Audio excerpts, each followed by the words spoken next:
guys! Ayan, nasa kamutihan ako. At itong ating kamuti ay ready to harvest na. So ngayon, nag-iintay lang ako ng buyers na bulk buyers talaga. Yung maramihan talaga lahatan. At pag nakakasundo ko na sila, alin man sa kanila makakasundo ko ay ihuhukayin ko na to. Papahukay ko na to. Ayan. Kasi 'di ba sabi ko sa mga video ko na itong dito na yung kamote dito sa San Roque ay pang December talaga to. So ayan. Doon sa mga buyers ko na una ko pang mga nakausap, so mag-PM na kayo.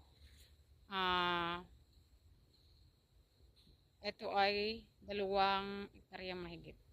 Kulang-kulang 3 hektarya. So ayan.